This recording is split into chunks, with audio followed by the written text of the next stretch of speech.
Welcome back to Beyond the Billboard. I'm here with my co-host and co-founder of One Screen, who's been powering this podcast, Greg Wise. And we have a special guest here, Daniel Weiner from You Should Talk To, who's got a lot of opinions about the agency world, his experience in working with agencies, mostly independent agencies. But we're thrilled to have you on because a lot of the companies we talk to, they're working with agencies and they're looking for out of home, and some of these agencies are looking for solutions to complement what they're doing on the digital side of marketing, but also just really interested in other channels as the world of services has grown. So thanks for joining us, and we could jump right into kind of what we were talking about a little bit before is what do you see in, like, you're talking to agencies every day in and day out. What are you seeing in the environment and the landscape now for independent agencies? Yeah, thanks for having me on. I see a lot of stuff. I think today versus yesterday or every day, but yeah, I think it's a weird time out in the economy, obviously, and in the world in general. I think agencies are, I don't know, nervous, I would say. I think the beginning of the year was extremely busy for most agencies, at least the ones I work with. Things have pulled back slightly in the last week or two. So I think nervousness sets in a little bit. I think agencies who are quote unquote smaller are always looking for more business and diversification so that, one or two clients don't become too big of a percentage of their portfolio. But no, I mean, overall, we talked a little bit about it before. I think it's a good time to be a small, nimble, independent shop versus a behemoth holding co. Where do you see? So Daniel, I think that's really interesting, and welcome to the show, by the way. Why do you think we're sort of seeing this resurgence of independence? And from the end client perspective, because I certainly have thoughts, but give me your perspective on that in terms of what are the advantages of working with an independent shop? Yeah, I think not every independent shop, but I think the words that come to mind are nimble, speed, stuff like that. Like, to back up and give the real quick non-salesy spiel, like I pair brands with agencies. So I take calls with CMOs and VPs of marketing, and then, we're either running some sort of RFP or, moving straight into introductions. And in every single one of those calls, it seems, especially in 2025, the biggest thing people want is agility and speed to market and just getting whatever the thing is or getting to whatever the thing is as fast as humanly possible. If you're 1,000-person agency, often, not always, your things that may take one person, an hour to do may not even get to for, a week or two. So I think, whether it's a resurgence or just, brands are starting to see, I think it's a product of COVID. If I had to step back, I think COVID was a great equalizer to a certain degree. Talent is everywhere. Brands, I think it's starting to come back where agencies with an office and, people getting together in person is becoming more prominent. But 2020, when the world opened back up towards the end of the year and then beyond, nobody really cared in my world for the first time where an agency existed, right? So the name on an agency, iconic names from the past in my world, at least, like Ogilvy and, J. Mhm. Walter Thompson and stuff like that, are world-class agencies. I think those names mattered less as people came back from COVID, and brands just want reasonably good stuff fast for an affordable price. Budget's a big key. Independent agencies are not necessarily cheap by any means, more independent or inexpensive, I should say. But yeah, I think it's just a different experience. It's also oftentimes from a client service perspective, you feel a little warmer and fuzzier working with a smaller group who cares more about the business. On the flip side, to not sound necessarily like a hater, if you're a business spending, $100 million in media and creative and stuff, you probably need the team size of a holding co often. I say that a lot, often, not always, but if you're doing that, you want to feel the weight of that budget that you're spending. And that type of stuff requires a ton of headcount. Often AI has maybe equalized that a little bit, but yeah, it's just a different experience. But it's definitely those two words. It's small and nimble is what I get asked for every 12 seconds.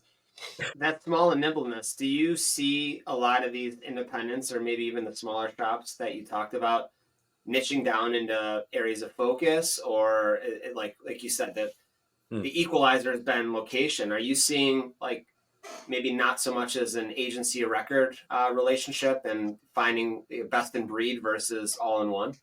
A lot, yeah. I mean, my business is a little bit different. If you tell me you're full service, I'm like, okay, cool. But like, what are you actually best at and Yeah. stuff? You can do many things. I think I see the best success for agencies is, I don't know if it's niching down necessarily. It's like becoming hyper focused on a few different services that usually like play well together, right? Like, there are a lot of agencies who like say they do social media, in my opinion, and it's a lot of times a full service agency who a social became more prominent of an ask in the world. They bolted on social and then said, hey, we're a social agency, right?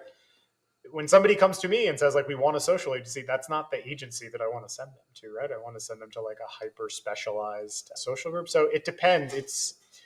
It's more common that I'm helping with like a cluster of services, right? Because with the internet every day, like marketing becomes, I don't know, weirder and wackier. I would say it's hard, I think, to think of one service in a silo or a vacuum. If you say like, hey, we're looking for a creative agency, the word creative, for example, has, I don't know, 20 different interpretations, right? My questions would be like, creative for what? What are the platforms? Is this social? Is this linear TV? Is this out of home?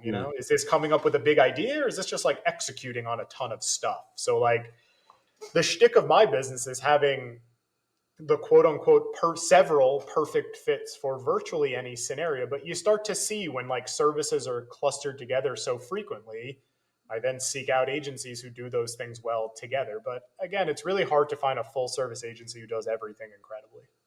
It's good insight for agencies that may want to get their services out there. Be really specific with when you talk to Daniel. Be really specific about what you're good at, and not try to be good at everything. Or they'll hate me and tell me they're full service and I don't know what I'm talking about. They're the best at everything. So, but I think your point's well taken, and it's really difficult unless you are a massive company to be good at everything, and to get really good at one or two or three things is valuable. I guess to kind of add to that, like, are you seeing agencies who are good at a handful of things partnering with others who maybe they're not creating a brand new agency, but do you see a lot of partner relationships? Do you see how do you see interactions with that as maybe, or even as you're trying to place a brand comes to you and looks for 4 or 5 things, you may not recommend one, but you're saying, here, talk to these 3 agencies. They're really good at these different situations.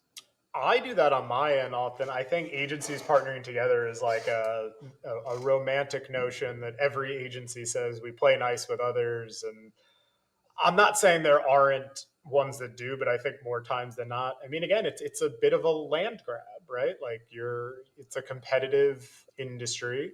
I think I've very rarely seen agency partnerships that work incredibly well, for an extended period of time, more than like a few opportunities, right? I know plenty of like media only agencies who have 2 or 3 creative agencies and vice versa that they like to pitch with. I think those things are good, but there's like, since I've been in the agency world, there's always this notion of like, oh, like send us your leads for this thing that, you don't do, and we'll do the same. And it's either one-sided or nothing happens. I think because, not to use a B2B marketing word, but like the enablement of it, like my entire business is talking to my partners all day, as well as the brand. And right, if you're an agency, you're focused on your business. You're not necessarily thinking of how can I send other business to someone else. So I think it's hard. I mean, on the brand and agency side, and like when I'm making matches, I over index on the relationship stuff, right? Like, again, I would never recommend an agency that I didn't think was great, but I care more about like the relationship stuff, like creative's hard. Hearing that creative like missed, I'm like, okay, well, creative subjective, right? That's hard. If somebody told me at a brand, like an agency showed up 5 minutes late to a call, like straight to jail, punishable by death. With the partnership stuff, yeah, if I'm an agency, whether it's other agencies or people like me or whatever, yeah, it's building out people you actually can we curse on this podcast? I was going to say actually give a shit about. Like, I don't know that agencies need 20 agencies that they're partnering with. They need 1 or 2 that make sense, in my opinion, that they actually think about and like actually make a concerted effort to do that with if they're going to try to build out the partnership function. I think, bring it up to yes, you can swear. We want to be real and kind of like pull back the curtains a little bit. I honestly feel like agency, the word, has oftentimes a negative connotation. It's a bit of a black box. It's like, agency, my fees, high fees. We don't really know. We don't have an insight into what they're doing. Like, what value are they actually bringing? Are they actually experts? I feel like those are some of the things that you hear from friends, peers, colleagues. What are some of those misconceptions that just aren't really true? And I obviously with that is it certainly depends on the shop. Yeah, I mean, I'd say all of the notions that people have and misconceptions are actually true, but I'd equate it to like restaurant world. There's a lot of shitty restaurants, but you don't stop going to restaurants, right? And the unfortunate opinion is if you pick a bunch of bad restaurants, you might just not be good at picking restaurants, right? Like if you've only had negative agency experiences, I'd argue maybe you're the problem, right? Which is like a hard thing to tell a brand. But no, I mean the common things are they're too expensive, they take too long, all that sort of stuff. Yeah, they're all true if you think they are, right? There's Yeah. just a lot of good agencies out there as well. I can't remember who I read this from. There's 90,000 companies that identify themselves as agencies in the US alone. Everybody has a bad agency story. Everybody has a mediocre agency story. Very few, I think, have like an incredible experience where they're like, that was the best thing ever. I would recommend this to anybody. And when you do, like, you do that. But it's the same with any industry. Like when you read a Yelp review, you take it with a grain of salt. When someone tells me they had a really bad agency experience, I do the same. I would want to hear more. There's two sides to every, brand and agency story, and then the truth is probably somewhere in the middle. But yeah, it's hard. No one teaches brands how to work with agencies. There's not like marketing school to do that stuff, so it's hard. You might literally be the source of truth for this, like the agency whisperer, because I you try. just I try. honestly, because no one does. There's no class unless you just go through it as, in your professional experience. And a lot of it's like the trials and tribulations. And quite frankly, a lot of it's like the bad, having to go through negative experiences. Honestly, for folks listening, to cut that off at the head, like talking to you makes a ton of sense because you're going to tell them exactly how it is. Switching gears just a bit, Daniel, because I'm curious because you do talk to a lot of brands. From the marketing perspective and the brand's needs, what are you hearing from brands? Classify them however you want, B2B, B2C. What are you hearing from them that they are challenged with today, that they need help solving for?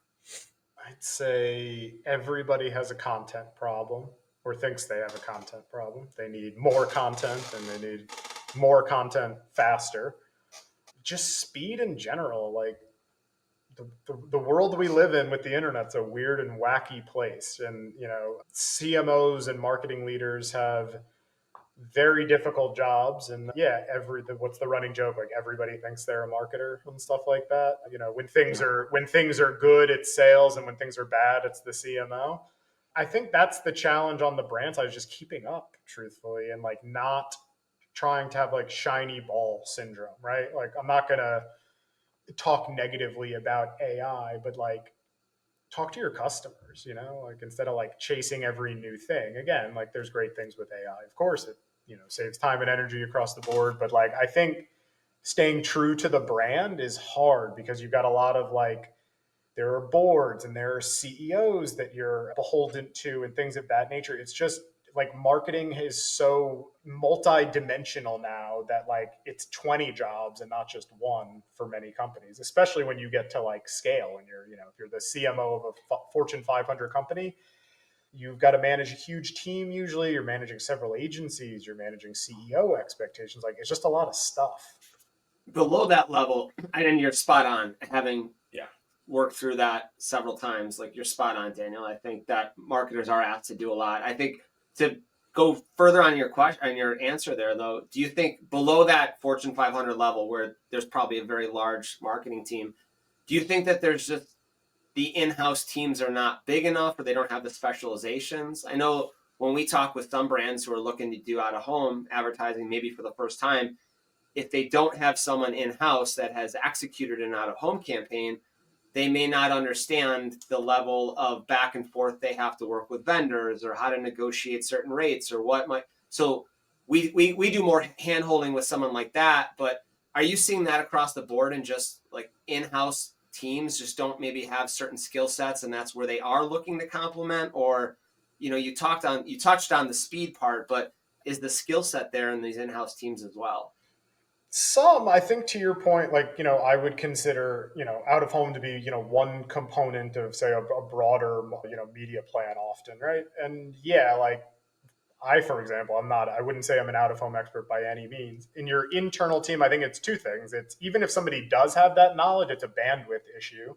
And then I think once you've even made, again, this truthfully isn't even a plug for what I do. I didn't even realize it until I started it. It is incredibly difficult for me to find like the right resource. I do this literally the entire day. If you're a brand on a Monday and you have a meeting and decide we're going to do X, Y, and Z, and you say, hey, does Billy or Sarah have this capability? And they don't, like, where do you start? There is just an obscene amount of BS to wade through. There's people say, yeah, we can do that versus like, we have done that. There's everybody says they're a fractional CMO these days. Everybody says they're a consultant. Everybody says they're an agency. Like, I think it's just the speed to actually find what you need for a price, in the time frame that you need it done is an uphill battle for a lot of brands as well. Something I thought at the beginning of my business is that like every CMO just had like a Rolodex of resources for everything. Out of home, let me call, John up. And it's just not like that. And it changes every 12 minutes. So I think it's a keeping up issue, right? Like priorities change so much, priorities change in the middle of RFPs, priorities change in a Monday morning meeting to a Friday meeting. Like it's just, marketing's just hard. The internet made everything more difficult, unfortunately or fortunately. To echo off of that, we've seen change in terms of the ads we get, and maybe you're seeing this with the agent or the brands that are coming to you, where everything was digital and it was just demand gen and measure everything. And we're seeing brands come to us for brand marketing and brand advertising now. And out of home is a piece to that, just like a lot of other functions are. But are you seeing more asks about, we need to invest in brand marketing, we don't know where to start? Or are you seeing maybe some of that shift from just digital ads to trying other things? I definitely see more lately than I have in the last few years a commitment to brand and storytelling and things that aren't directly, whether measurement Yeah. platforms will agree with me or not, things that aren't directly attributable, even if a platform or tool tells me it is, things that you just have to put out into the universe and hope for the best. I think that's easier for a brand with leadership that understands that you kind of have to do that. I mean, I think like present day is a perfect example. Headlines are weird out there, whether or not you're directly affected by tariffs, people are concerned about the economy, I would say. Easier for me to say when it's not my own money. The brands that spend through this when everybody else pulls back on things like brand and awareness will presumably come out on the other side better prepared, and on better footing than those who just say, oh, we're going to lay people off or stop spending. I think there is a little bit, I think it's the part of the answer to the question is there is a little bit, like we talked about, an obsession with performance and attribution and measurement. And it's not lost on me that you cannot just willy-nilly spend money, especially when you're talking about millions of dollars, nor should you. But if you only do stuff that is directly attributable, like creativity is often stifled, I think. And if you come up with an amazing idea, I think that's where like CMOs especially kind of like earn their battle scars or their stripes or whatever you want to say, is if you say like the data says this and I'm taking that into consideration, but like my gut tells me this based on the last 15 years of experience.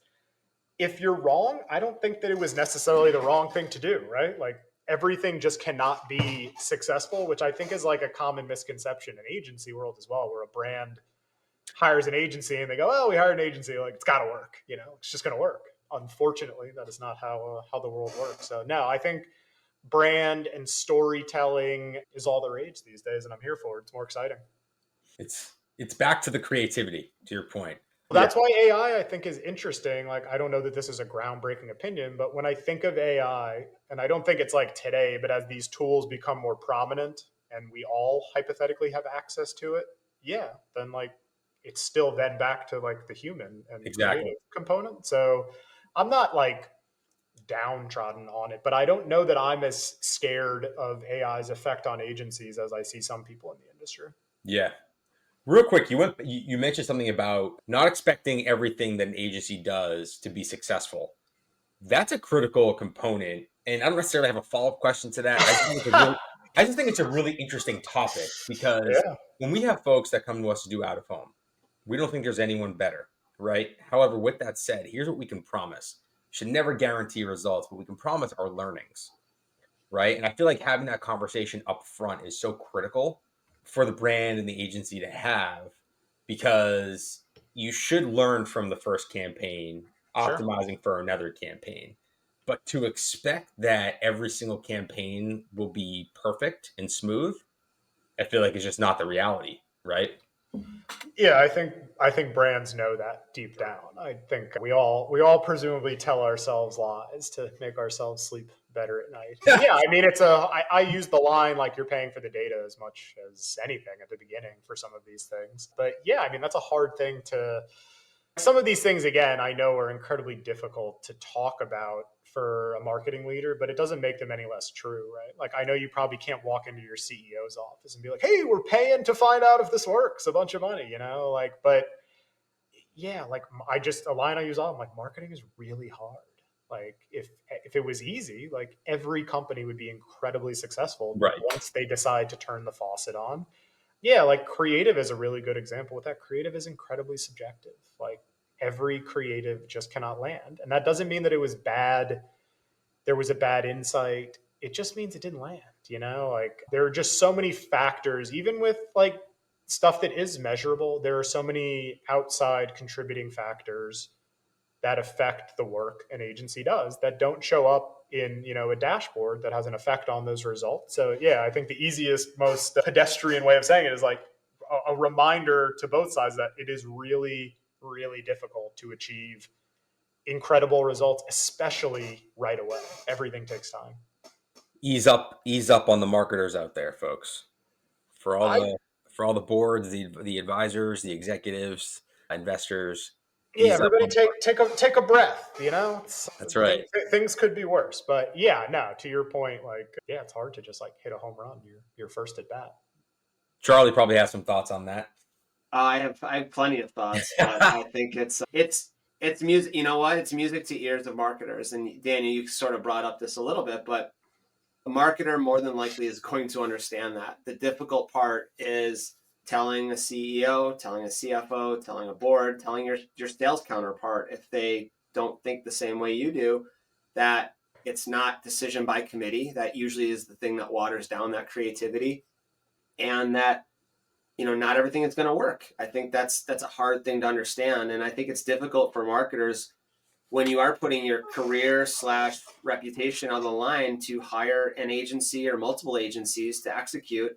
And without, I love the iceberg analogy for a lot of things, but everyone won't see everything under the iceberg, but they're going to see what's above the water. And what's above the water, if that doesn't work, or if that, I don't know what the analogy would be there, doesn't hit a boat or something, there's going to be a lot of blame. And it comes down to that marketer that, like you said, maybe did everything that they should have done from a best practice and training standpoint, but not everything is going to work. Not every sales deal comes through. The Hall of Fame baseball hitters hit 300 and they're the top of the class. So I think there's a lot to that in a sense of marketing's hard. It was, the agencies from yesteryear, the Mad Men days, they had 4 or 5 channels to work. We've got 30 now, and there's something new every day. And now AI is going to take our jobs. It's just something new every day. So I think both of you are spot on. I think that's a really good place to wrap up. That marketing's hard. We get that. Agencies can help, but it's just as hard to find the right one, and it's just as hard for probably agencies to understand what they're really good at and to deliver. And they're not always going to deliver every time. But back to what you said, Daniel, I think the more that they can build a strong relationship with the brands that are seeking help and solutions, and have those conversations up front, and understand that we're going to learn from this. We're going to have some wins, but we might not every time, and we're going to learn from this. That's just, I guess, the nature of the agency brand world today. So thanks for jumping on with us. This was really insightful, especially for anyone. If you're a brand looking for agencies and how you're thinking about, especially your points about how to work with agencies, I think you gave some really great insight there. And for agencies to really self-reflect on what they're good at, I think they would help them out in the long run. So Daniel, how can anyone get in touch with you, especially if they're a brand or agency looking for some help? What's the best way to get in touch with you? I've probably either LinkedIn these days or youshouldtalkto.com. We love a form fill. So either or. Sounds Awesome. good. Well, thanks. Yeah, thanks for joining us. We appreciate it. Again, for Greg and myself from One Screen, it's been great to hear not only from the brand perspective, but your perspective of talking to so many agencies. I think this is going to be really insightful for everyone. So thanks for joining, and we'll talk to you on the next one.